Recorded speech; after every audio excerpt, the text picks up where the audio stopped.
오늘 본문 말씀 우리가 너무나 잘 아는, 어쩌면 모두 다 암송하고 계실 수 있는 요한복음 3장 16절의 말씀을 함께 읽고 함께 암송하시고 우리 말씀 듣도록 하겠습니다. 시작. 하나님이 세상을 이처럼 사랑하사 독생자를 주셨으니 이는 그를 믿는 자마다 멸망하지 않고 영생을 얻게 하려 하심이라. 아멘. 아멘. 예전에 어떤 한 미국 목사님께서 설교하시는 설교 내용을 제가 들었었는데, 그분이 이렇게 말하셨어요. 우리는 우리가 사랑하는 대상을 향해서만 진정한 권세를 가질 수 있다는 거예요. 우리가 사랑하는 대상을 향해서만 우리는 진정한 권세를 가질 수 있다라고 이렇게 말씀하셨어요. 사랑이 없는 권세에 대해서 한번 생각해 보십시오. 사랑이 빠져있는 권세는요, 어떻게 되냐면요, 굉장히 권위적입니다. 폭력적일 수도 있어요. 굉장히 폭력적일 수 있어요. 아니면 사랑이 없는 채로 권세를 가지고 내가 어떠한 일을 해나가고 어떠한 사역을 맡고 어떠한 섬김을 하고 어떠한 봉사를 하다 보면요, 번아웃 되기가 쉽습니다. 그리고 성취를 추구하는 성취지향적인 사고방식을 갖게 돼요. 뭔가 이 일이 잘 돼야 되고 이 일에서 어떤 결과가 있어야 되고, 그렇지 않으면 나는 실패자고, 이러한 마음을 가질 수밖에 없는. 예를 들어서 전혀 내가 사랑하는 사역이 아니라는 어떤 사역을 섬기는 시간이 있다고 생각해 보십시오. 저는 부목사로 부사역자로 생활하던 어떤 시절에 제가 정말 하기 싫은 사역을, 부사역자는 또 시키는 일을 해야 되지 않습니까?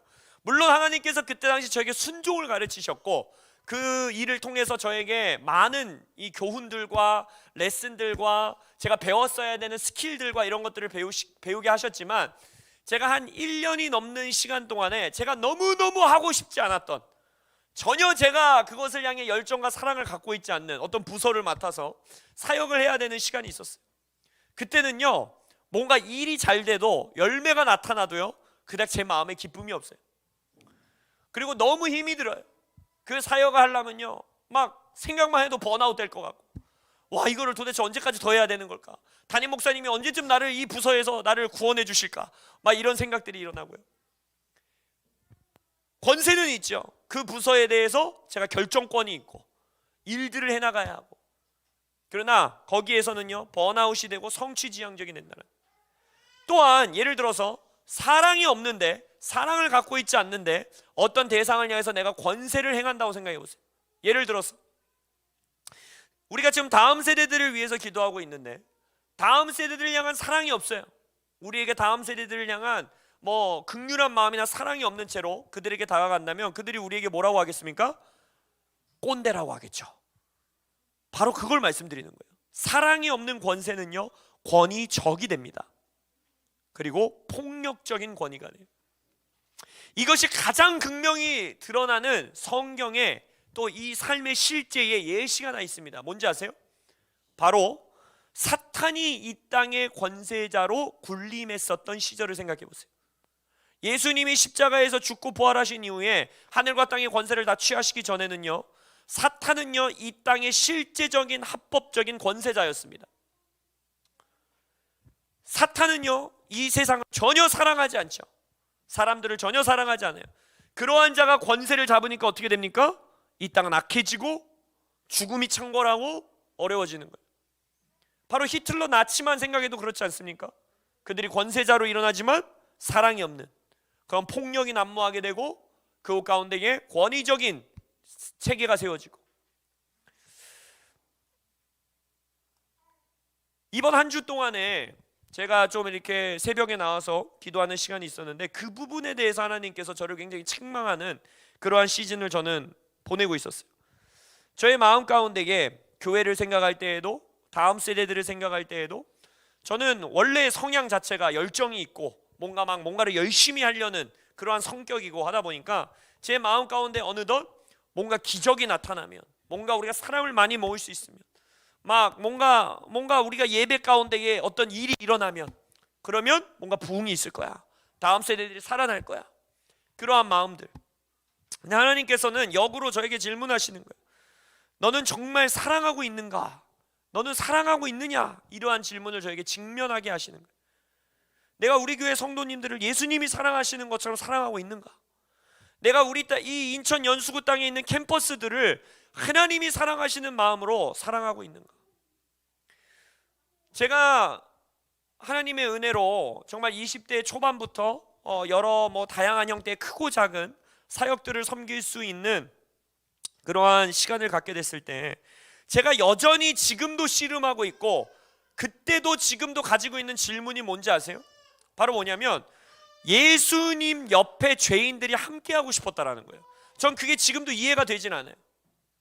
저는요, 제가 어떤 전도하고 싶어서 중학교 동창들을 만난다거나 예수 믿지 않는 친구들을 만나면요, 그들은 저랑 함께하고 싶어 하지 않습니다.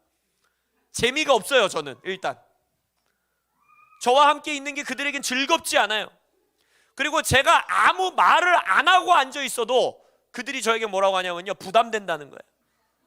너는 아무 말을 안 하고 있어도 내가 마치 나쁜 짓을 하고 있다라는 걸 알려주는 것 같아. 이러한 말들을 해요. 저희는 그들에게 그냥 그야말로 목사로밖에 있을 수 없는 거예요. 친구가 되어줄 수 없어요. 아무리 노력을 해도 그게 잘 안 돼요. 그래서 저는 20대 초반부터 지금까지 갖고 있는 질문이 뭐냐면, 씨름하고 있는 게 뭐냐면, 왜 예수님 주변에는 그렇게 죄인들이 함께하고 싶었을까? 죄를 죄로 가장 극명하게 드러내시는 분은 하나님이신데, 그 하나님이 그 자들 옆에 있었는데 왜 그토록 예수님과 함께하고 싶었을까? 그렇다고 예수님이 죄를 죄로 얘기하지 않으시고 너희들이 잘못된 일을 하고 있다라고 말하지 않으셨던 것도 아닌데, 저는 그걸 말도 안 하는데, 근데도 저랑 하고 싶지 않다는데 어떻게 예수님은 그렇게 할 수 있었을까?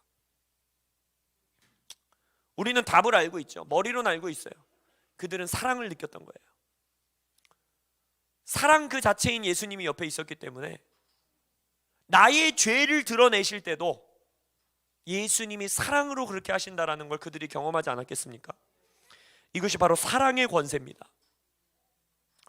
임지훈 목사님이 저에게 와서 어떠한 남들이 잘 알고 있지 않는, 내 친한 친구이기 때문에 알고 있는 어떠한 저의 이 부족한 면이나 잘못된 점을 지적한다고 생각한다면 제가 그것이 기분 나쁘지 않아요.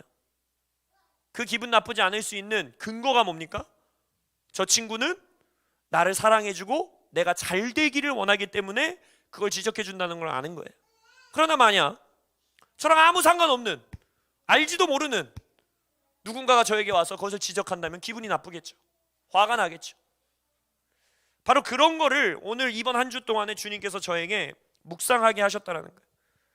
왜 죄인들은, 창기들은, 세리들은 그들이 하고 있는 것이 죄라고 말하고 있는 예수님과 함께하고 싶었을까? 그들의 죄악을 위해 대신 죽으실 만큼 사랑하시는 예수님을 그들은 만났던 것입니다. 오늘 본문이 바로 그 말씀이시죠. 하나님이 세상을 이처럼 사랑하사, 이처럼 얼만큼 어떻게 사랑하셨다라는 겁니까? 자신의 독생자를 십자가에 처참하게 달려 죽이실 만큼 이 세상을 사랑하셨던 하나님은요, 바로 뭐라고 합니까? 이 땅을 침노하실 수 있는, 이 땅을 정복하실 수 있는 사랑을 가지고 계셨다는 거예요. 사랑이 없는 자가 이 땅을 정복하려 하고 사랑이 없는 자가 이 땅을 침노하려고 한다면요, 그것은 기쁨이 되지 않습니다. 사탄이 바로 그러한 자였죠. 사랑이 없는 채로 이 땅의 권세를 가지고 이 땅을 점령하려고 했던 자들. 예수님조차도요, 예수님이 성경 안에서 처음으로 내가 이 땅의 권세를 다 취했다, 이제는 이 땅은 내 거다 라고 말씀하시는 순간은 성경에서 언제인지 아십니까? 이 땅을 위해서 죽고 부활하신 이후예요. 이 땅을 위해서 내 걸 다 내어주고 사랑을 위해서 처참하게 죽은 이후에 다시 살아나셔서 하신 말이 그때 처음으로 하시는 거예요. 이 땅은 이제 내 거다. 그것은 권위적인 선포가 아니에요. 그것은 폭력적인 선포가 아니에요. 너 잘못하고 있어? 너 이 땅 내가 만든 땅인데 어떻게 이렇게 더럽게 살 수가 있어? 이러한 태도가 아니에요. 내가 너희를 위해서 죽었기 때문에, 내가 이처럼 너희들을 사랑하기 때문에 이제 내가 이 땅을 내 걸로 만들었다. 하늘과 땅의 권세를 내가 다 취했다. 이제 내 것이다 라고 말하면서 예수를 따르는 제자들에게 뭐라고 합니까? 그러므로 너희는 가라. 그 그 말에는 뭐가 포함되어 있는 거예요? 너희도 내가 이 땅을 죽기까지 사랑해서 나의 것으로 만들었던 것처럼 너희들도 이제는 너희들이 제자 삼아야 하는 열방을, 너희들이 제자 삼아야 하는 저 잃어버린 영혼들을, 너희들이 구원해야 하는 저 잃어버린 영혼들을 죽기까지 사랑하여서 나의 것으로 만들어 주어라 라고 예수님은 그들에게 말씀하고 계시다고 믿습니다. 저에게는 이번 한 주가 너무나 힘든 주간이었어요. 그래서 굉장히 마음이 꺼끌꺼끌한 시간이었어요. 그러면서 제게 떠오르게 하신 저의 시즌이 있었습니다. 저는 태어나기는 대전 땅에서 태어났지만 굉장히 어린 나이에 서울로 넘어와서 저의 거의 모든 이 성장하는 모든 시간을 서울과 서울 언저리에서 보냈어요. 서울, 과천 이런 곳에서 다 보냈습니다.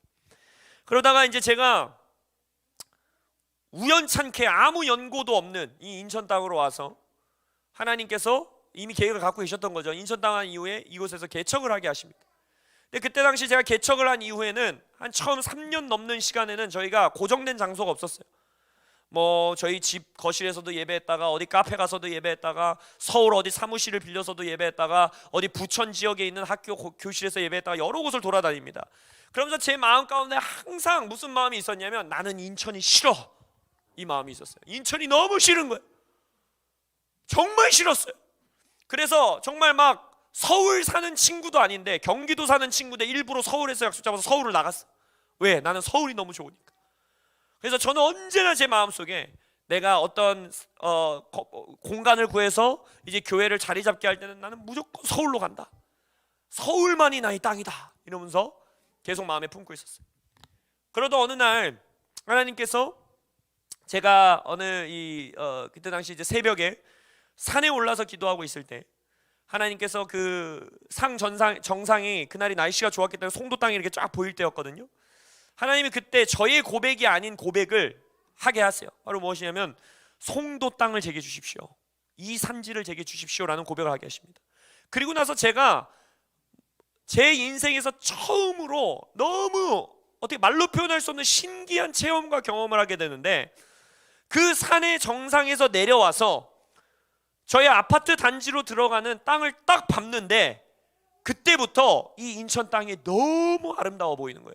어떻게 말로 설명할 수가 없어요. 이건 이전에는 너무너무 꼴배기도 싫었던 이 도시가 마치 저에게는 유배지와 같았던 이 도시가 그때 딱 발을 밟는데 너무 아름다워 보이고 너무 예뻐 보이고 너무 멋있어 보이고 이 땅을 사랑하게 되는 그러한 마음이 올라오기 시작했어요.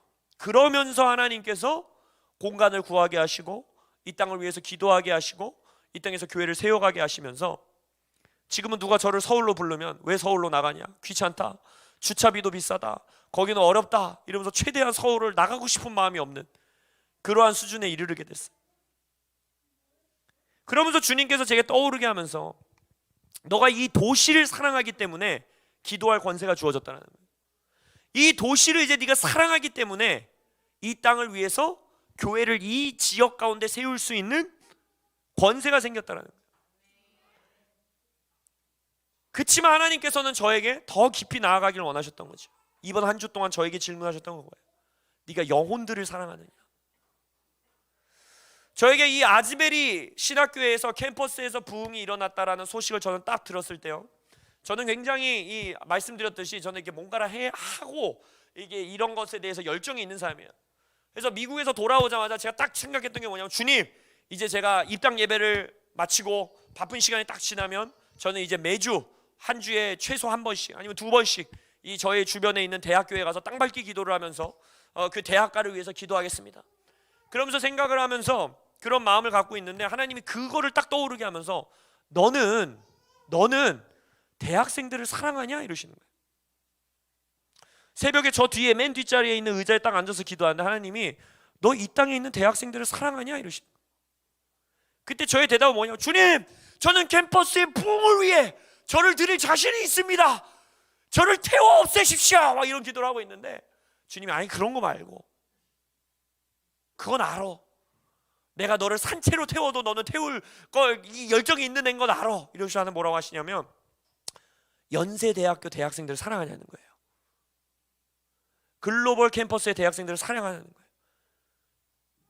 그 질문에는 선뜻 대답하기가 힘들었어요. 그러면서 더 저를 적나라하게 들추셨던 건 뭐냐면, 네가 너의 교회 성도님들을 사랑하냐? 이러시는 거예요. 물론 그냥 무슨 말씀이세요? 당연히 사랑하죠. 그러니까 제가 목회하고 있지 않습니까? 라고 대답은 했지만 주님이 묻고 있는 질문이 그게 아니라는 걸 깨달았어요. 정말 사랑하는가?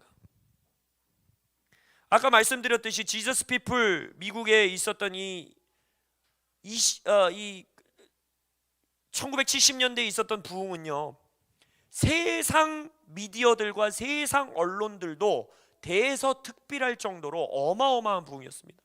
지금도 타임지 지저스 피플 이렇게 검색하시면요, 구글에 다 나와요. 타임지에서조차 이 대문짝만하게 무슨 글이 그려지게 되면 지저스 피플이 일어나고 있다, 이런 기사들을, 메인 기사들을 내고 그랬었어요. 그러면서 세상 통계 자료로 10년의 시간 동안에 200만 명이 구원받았다고 말해요.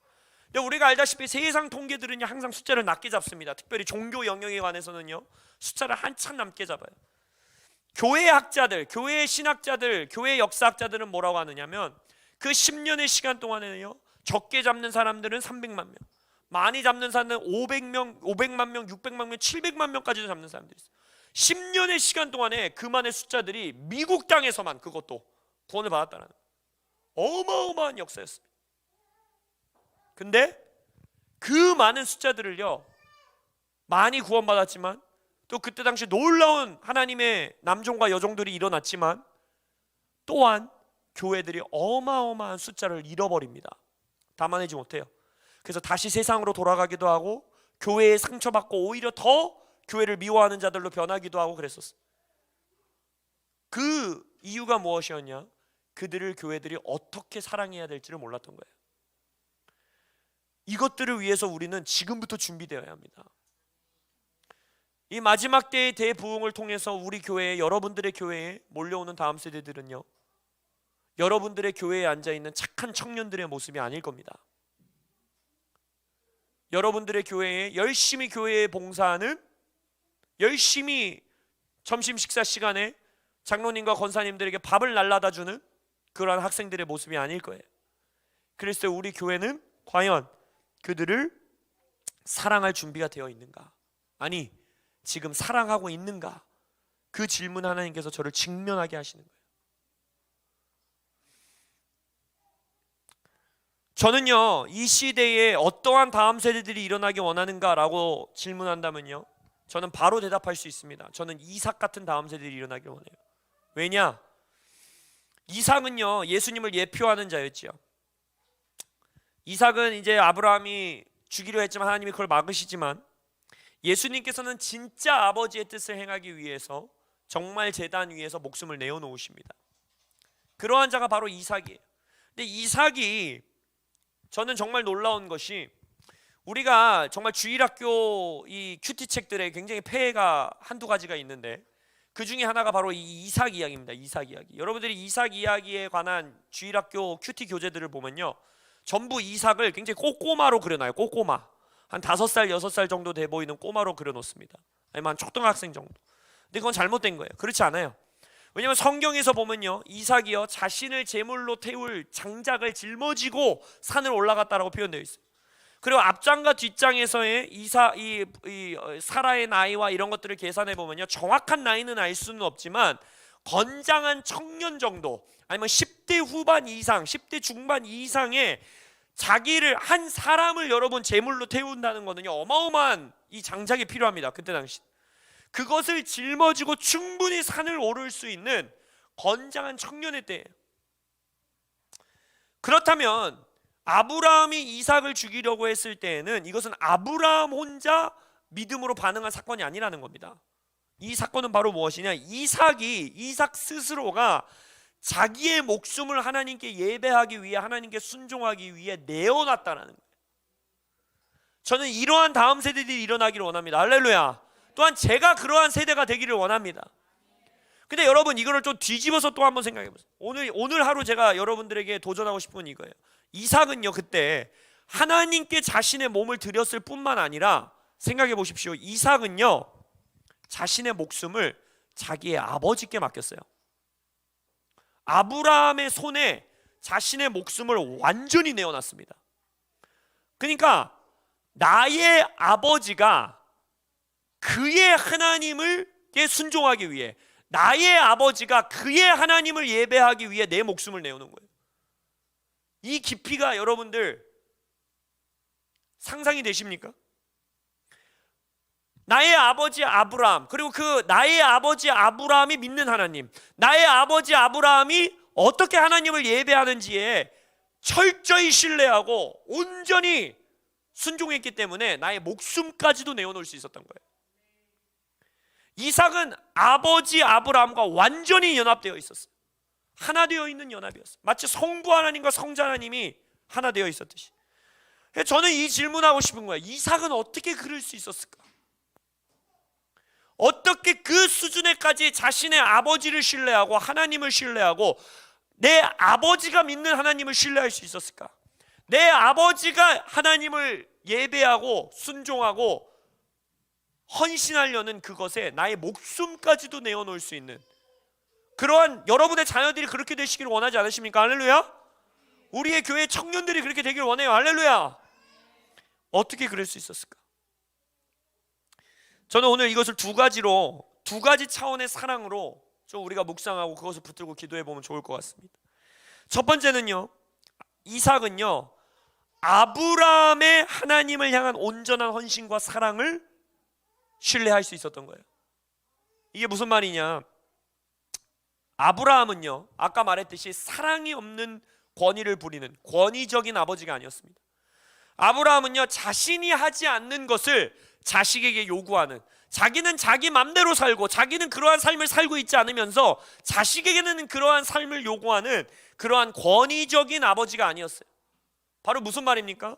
아브라함은요 그가 먼저 이삭에게 자신이 목숨 걸고 하나님을 따라가는, 자신이 목숨 걸고 하나님께 예배하는, 자신이 목숨 걸고 하나님께 순종하는 삶을 자신의 아들인 이삭에게 보여주는 아버지였던 것이에요. 목숨을 걸고 주님께 헌신했던 거예요. 그랬기 때문에 알지도 모르는 땅을 향해 나아갈 수 있는 믿음이 있었고, 하나님께서 요구하는 대로, 하나님께서 말씀하시는 대로 순종하는 삶을 이삭은 아버지를 통해서 보면서 자라났다는 것입니다. 결국 아브라함은요 티칭을 하시는 아버지가 아니라 바로 그러한 삶을 본으로 보여주는 아버지였던 거예요. 이삭은 그걸 보고 자란 거예요. 아, 예배라는 건 저런 거구나. 하나님을 예배한다라는 건 단순히 노래하고 찬양하는 게 아니구나. 하나님을 예배한다는 건 단순히 일요일날 교회 가서 2시간 3시간 앉아있는 게 아니구나. 예배는 목숨을 거는 거구나. 예배는 나의 모든 걸 내어놓는 거구나. 예배라는 거는 그냥 나의 모든 것을 제단 위에 올려놓는 거구나. 이미 알았던 거예요. 봤던 거예요. 아버지가 보여줬던 거예요. 아버지가 살아낸 거예요. 그랬기 때문에 아버지의 손을 잡고 나를 태워 없앨 장작을 어깨에 짊어지고 자기 스스로의 몸을 제단 위에 올려놓고 아버지가 나를 묶을 때에도 반항하지 아니하고 칼을 들어 나를 찌르려고 할 때에도 그 순종을 담담히 받아들이는 그러한 아들 세대가 일어나는 것입니다. 결국 첫 번째 우리가 이 더콜 사역 가운데에 이곳에 있는 우리 성도님들이 품어야 하는 사랑은 무엇이냐? 우리가 먼저 다음 세대들이 그렇게 살아내기 원하는 그 모습, 하나님을 향한 온전한 사랑, 하나님을 향한 온전한 헌신이 여러분들 안에서 먼저 회복되시길 예수님의 이름으로 축복합니다. 두 번째 차원의 사랑, 아브라함이 품었던 사랑은 무엇이냐? 아들을 향한 사랑이 있었다는 거예요. 아들을 향한 사랑. 이삭을 얼마나 사랑했겠어요, 아브라함. 자신에게 하나님이 약속했었던 그 아들이고 자신의 힘으로 이루려고 했었던 이스마엘이 아닌 하나님이 약속해 주신 그 노년에 나의 아내는 아이를 가질 수 없는 육체였음에도 불구하고 초자연적으로 임신케 하신 그 아들을 얼마나 사랑했겠냐고요. 성경 안에 다 기록되어 있지는 않지만 마치 이 야곱이 요셉을 사랑하듯이 그러한 정말 절절한 그 아들을 향한 어마어마한 사랑과 애정이 있지 않았겠습니까? 아들에게 그러한 아버지가 충분한 신뢰를 주었고 충분한 사랑을 주었기 때문에 아들이 나도 아버지같이 살겠다 라고 고백할 수 있지 않았을까요? 나의 아버지가 그의 하나님을 저렇게 신뢰하시는 것처럼, 나의 아버지가 그의 하나님을 저렇게 헌신하고 섬기는 것처럼 나도 아버지같이 살겠다, 나도 그 아버지의 삶을 따라가겠다 라고 고백할 수 있지 않았겠습니까? 저는 이번 한 주 이 자리에서 기도하며 묵상하면서 주님께 기도했던 것이 그거예요. 첫 번째, 주님, 제가 목회자로서, 한 교회의 지도자로서, 또 이 시대의 다음 세대들을 주님 앞에서 섬기겠다라고 고백하는 다음 세대 리더로서, 첫째로는 주님, 다음 세대들이 보고 자랄 수 있는 하나님을 향한 어마어마한 사랑을 제가 품을 수 있게 해주십시오. 내 삶을 다 내어드릴 수 있는, 하나님이 떠나라 하면 본토 아비 친척의 집을 다 떠날 수 있는 그러한 사랑을 말만 하는 것이 아니라 살아낼 수 있는 자가 되게 해주십시오. 그리고 두 번째로는 다음 세대들을 그렇게 사랑할 줄 아는 아버지가 되게 해주십시오. 내가 다음 세대들을, 그들이 나를 신뢰하고 내가 나의 하나님의 길을 걸어가는 것을 함께 걸어가기를 원할 정도로 그들에게 사랑을 부어줄 수 있는 그러한 아비가 되게 해주십시오 라는 기도가 제 안에서 이번 한 주 터져나왔다는, 여러분들에게 그 동일한 하나님의 음성이 있으시길 예수님의 이름으로 축복합니다. 여러분들은 어떤 아버지로 기억되기를 원하십니까? 저희 교회에서는 가피풀 앱을 통해서 성도님들이 성경 통독을 다 같이 하는 그러한 프로그램이 있는데, 지금 저희가 열심히 읽어 내려가고 있는 성경의 부분이 이 열왕기상하, 역대기상하 이 역사서입니다. 근데 여러분들 잘 알다시피 거기에 계속해서 반복돼서 나오는 문장들이 있어요. 악한 왕들을 향해 묘사할 때는 뭐라고 합니까? 그의 아비의 길을 따라, 그의 선조의 길을 따라, 그의 아버지의 길을 따라 그도 악한 길을 걷더라, 이러한 묘사들이 나오죠. 그런가 하면 선한 왕들을 묘사할 때마다 하나님께서 계속해서 반복해서 말씀하시는 건 무엇이냐? 이 왕은 그의 아버지, 그의 선조 다윗 왕의 길을 따라 하나님을 섬기더라, 선한 길을 걸어가더라, 종교 개혁을 이루더라. 여러분들은 어떠한 아버지로 기억되기를 원하십니까? 어떠한 어머니로 기억되기를 원하십니까?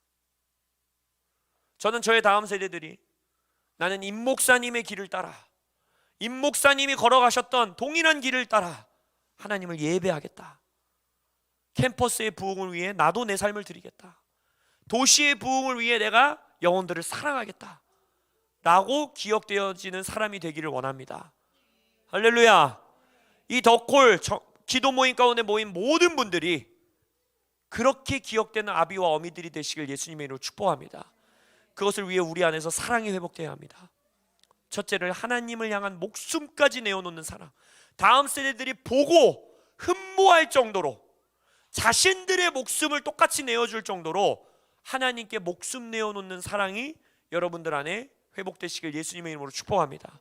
둘째로는 그 다음 세대들이 나를 이처럼 사랑해 주시는 권사님이라면, 나를 이처럼 목숨 바쳐 사랑해 주시는 목사님이라면, 나의 인생에 이토록 사랑을 부어주시는 장로님, 지사님이라면 나도 저분이 섬기는 하나님을 섬기기 원한다. 나도 저분이 걸어가는 예배의 길을 걸어가기 원한다. 나도 저분이 걸어가는 헌신의 길을 걸어가기 원한다. 나의 장작을 짊어지고 나도 따라가리라 라고 기억되는 집사님, 이모 삼촌, 목사님, 권사님, 장로님들 되시기를 예수님의 이름으로 축복합니다.